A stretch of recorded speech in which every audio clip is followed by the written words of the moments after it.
This class is based on Kaddaya English related to appointment of guest teachers of Directorate of Minorities, and the CET is to be conducted on June 1st. So we have 10 days from today for this exam. Some aspirants were requesting us for these classes based on compulsory English. If you see the syllabus, you will understand that the topics they have given for the CET are compulsory Kannada, compulsory English, child development and pedagogy, and recent trends in modern education and educational current events. So you have 20 questions from compulsory English. So that's why we came up with these classes, because some aspirants were finding it difficult with compulsory English. So as per the syllabus, you need to know about language comprehension, reading unseen passages, answering the question based on given unseen passage from prose, drama or poetry, and a critical perspective on the role of grammar in learning a language for communicating ideas verbally and in written form. Now this sentence is a very lengthy sentence and aspirants are not able to understand what this actually is. See, this is actually from English pedagogy part. Aspirants from English language will be knowing about this very clearly. This is nothing but basics of grammar. If I try to tell it in Hindi, it means that ये समझना ज़रूरी है कि भाषा सीखने में सही तरीके से बोलने और लिखने के लिए व्याकरण और ग्रामर क्यों ज़रूरी है. Or if I tell it in Kannada, ನಾವು ಸರಿಯಾಗಿ ಮಾತನಾಡಲು ಮತ್ತು ಬರೆಯಲು ವ್ಯಾಕರಣವನ್ನು ಕಲಿಯಬೇಕು, right? In order to read and write a language, we need to know the grammar properly. That is what is the actual meaning of this sentence. Okay, so you need to know the basics of the grammar related to comprehension and reading unseen passages. I believe that you all are used to, because in many of the exams like HSTR, GPSTR, even in TET also, this is a very common topic, right? But still, if time permits, we can do that also later on. Let us first focus on the basic grammar. Okay, now first let's know what is grammar. See, what is grammar actually? See, we need to know what is grammar in order to proceed, right? See, grammar is actually set of rules which is helping us to use a language correctly, especially when we are speaking or when we are writing. So these rules only we call as grammar, right? Now many experts gave their own definition related to grammar, like we have Joseph Priestley. What did he tell about grammar? He told that grammar is a system of rules for using a language correctly. Like that only we have Noam Chomsky. He is a very important person, especially for this class and for English grammar also, because he is the one who gave the meaning of deep structure. He told that grammar is a system of rules that gives a structure to sentences. So there is a concept of deep structure. See, deep structures means in order to make a sentence, before making it, you have a rough idea about that sentence in your mind, right?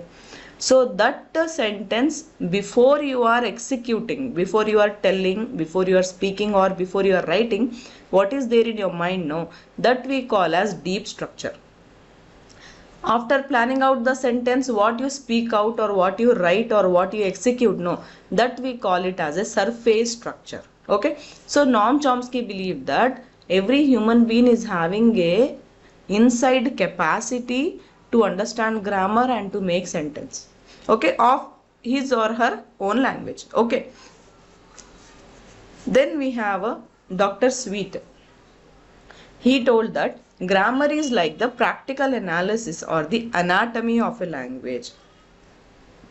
Biology aspirants can relate to this.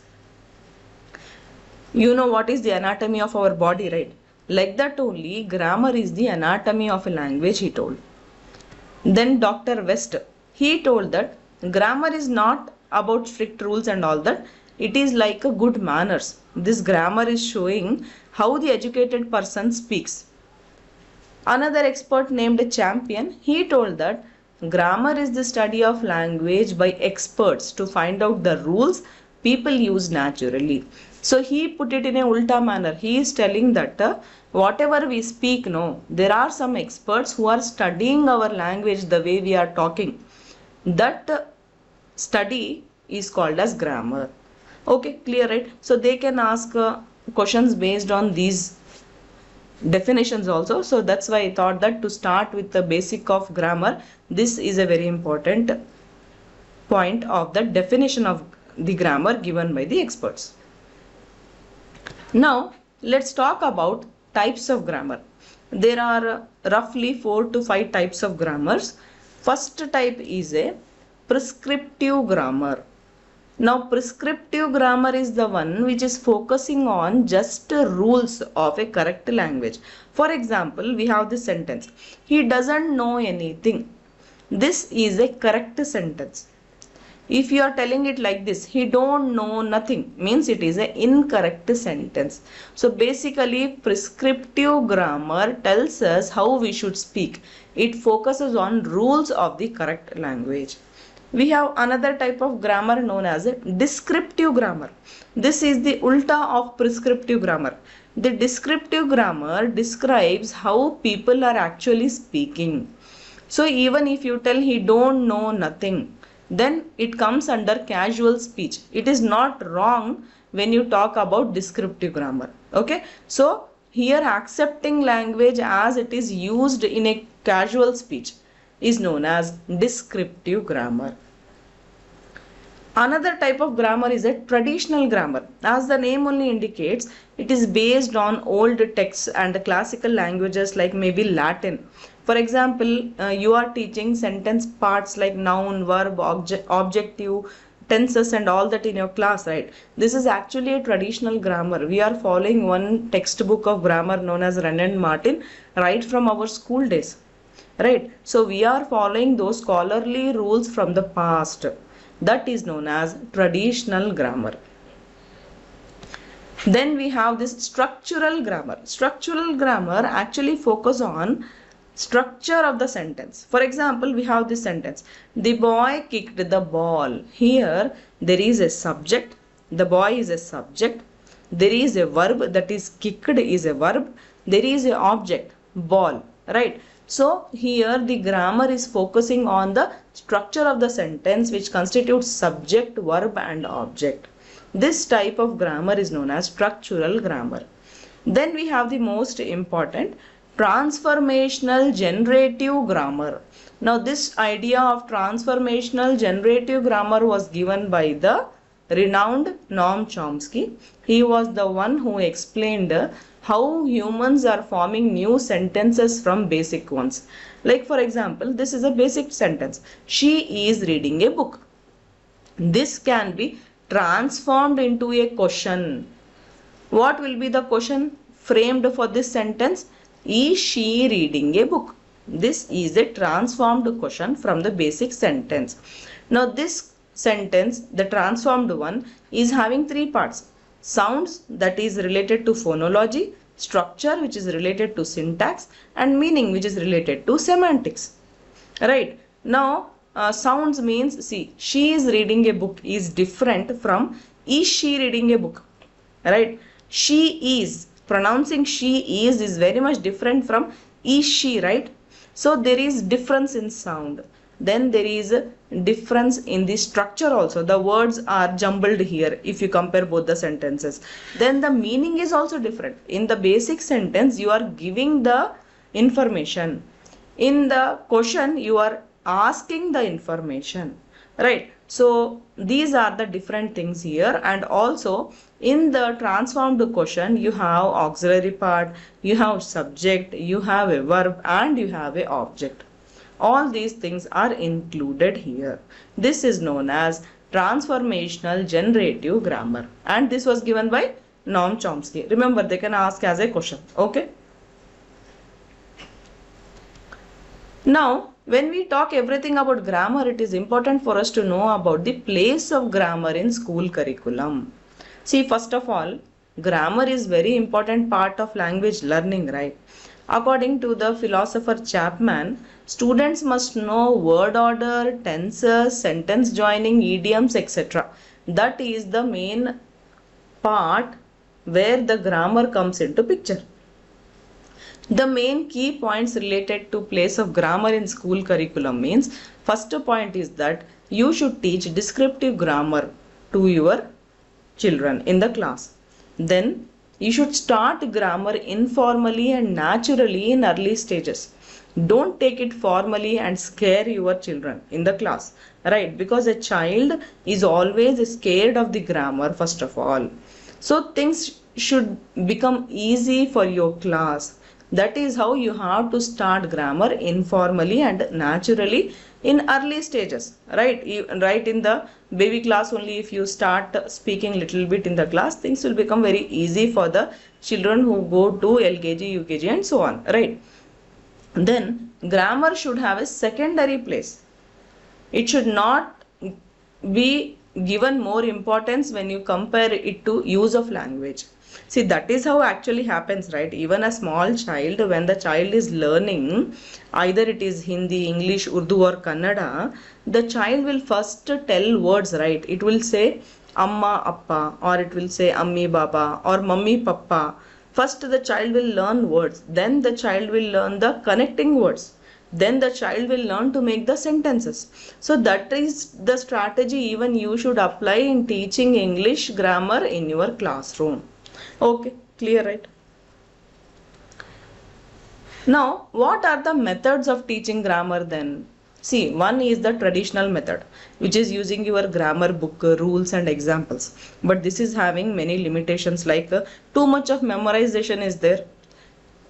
Students without understanding anything, they are doing rote memorization. This becomes boring for the students, and also this type of method is not also connecting the students to real use also, right? So this becomes very boring. Another method is an informal method, which is an interesting method. Here the teacher is teaching the grammar while speaking, reading and writing. But this is also having some limitations, like it is very tough to teach all rules when you are doing this informal method. Then students will not get full understanding because you are not teaching all rules. And of course it is time consuming, because while speaking, reading and writing, it is not easy for you to teach all of the grammar, right? Then we have this reference correlation method. Here grammar is taught using textbooks, translation or composition. Now this is also having limitations, because this can interrupt regular lessons, and of course this is an incomplete method because here you are just taking references, right? So another very important method, which is the best method to teach English grammar, is inductive deductive method. Here in inductive method you are taking examples to rules, and in deductive method you are taking rules to examples. This is how you are teaching your students, right? Now here merits though are many, because it is a child friendly principle. It will also make students active, and students are also interested in learning with this method. They don't need to memorize. Even the students will improve thinking and reasoning. But there are some demerits, like you cannot use this method for all stages. For a baby class student or a LKG UKG student cannot cope up with this method, right? And also it cannot be used alone. You have to use it by combining with other methods. Okay, clear, right? Now let's see some important multiple choice questions based on what we have discussed till now. Noam Chomsky's reference to deep structures means A. Then you have the 4 lengthy options. So aspirants keep on complaining us that, madam, the sentences in the multiple choice questions are so lengthy that to read and understand only it takes lot of time, because we have 1 minute, around 1 minute for one question. On average I am telling. So in 1 minute it is not possible to read such lengthy multiple choice questions and finalize the correct answer. So I am giving you one very nice trick. Now I will give you one simple idea, then later on I will give you with example also. So you have to stay tuned and you have to watch this class till the end for that, okay? And also if you are liking this class, you have to like this video, share this with the other guest teachers, and then also you have to write down in the comment section whether this class is useful to you or no. Based on all your reaction only, we will decide whether we have to give you more classes before June 1st related to this compulsory English. Okay. Now coming back to this question, see, without reading all the 4 multiple choice questions which are very lengthy, I can give correct answer by just finding out the keywords and connecting those keywords to the multiple choices. The keyword here is, first one is Noam Chomsky. We now know that Noam Chomsky has given deep structures idea, and also he told that humans are having innate capacity in their brain to make structures, right? Now this deep structures is the keyword, and another keyword is the human brain, innate capacity. In which option that you find? You find it in option D, so that will be the correct answer here. That's it. I have not gone for reading other things at all. So option D, universal grammar underlying all languages and corresponding to an innate capacity of the human brain. That will be the correct answer here. Okay, clear, right? See, 2 more questions. These are having very small sentences only, but these are very interesting questions. What do you think about this idea? So there is a question in this question, and they are asking the language function here is. So this sentence, what do you think about this idea? This is a question. This you are asking something to someone, right? If you see the options, the word asking is there in option B. Asking opinions. Yes, that will be the correct answer here. Okay, clear, right? You don't need to go for reading everything and understanding and taking time. You need to just correlate the keywords from the question and the multiple choice options. Okay. See this next question. Grammar should be taught by. So here you have to understand the way you would like to teach grammar in your classroom, right? Asking students to learn rules, no, this will become rote memorization, right? Which is not a good thing to do with the students. Making learners to write assignments, no. Giving homework without teaching, how can it be possible? Giving clear explanations, okay, this can be one way. But just if you explain, can you teach grammar? No, right? Next one is enabling practice in context. So I feel that option D, enabling practice in context, will help teaching grammar, right? So grammar should be taught in this way. Okay, clear, right? Now let us see this question. This question is having a lengthy sentence again in the question, and there are 4 options which are not so lengthy, but the question is lengthy, right? Now, in order to give answer to this question, I can answer it without reading, just by having a glance in the question. The answer will be option C, develop vocabulary in the young leaders. How did I do this? See, there is a trick behind this. The trick is known as a QAP, question word activity purpose. So here, the way I told you before also, you need to connect the keywords from your question to your multiple choice options. First you have to identify the core activity here. So if you see the keyword of the core activity, the teacher is solving crossword puzzles, riddles, word building, right? So it is something related to vocabulary, right? So another keyword which now I got is vocabulary, right? Now I have to search for this word vocabulary in options. I found it in option C. So option C is the correct answer here. Okay. So this is the best trick to answer these type of lengthy questions. Okay, so I really hope that this class helps you. If you find this class useful, as I already told you, you have to tell us in the comment section, and also you should share this class maximum so that we give you next class very soon. It can be tomorrow also, depending upon your response. Okay. Another reminder is that if you are a HSTR, GPSTR or TET or CRISE aspirant, then you can approach us. You can write us email atahar@hstrcourses@gmail.com, or you can write message in WhatsApp to this number 9110558369. HSTR PM batch is going to start on May 29th and GPSTR classes are going on. In fact, today science class has started. So if you are interested, then approach us and take up the course. Okay. Thank you. All the best. Bye.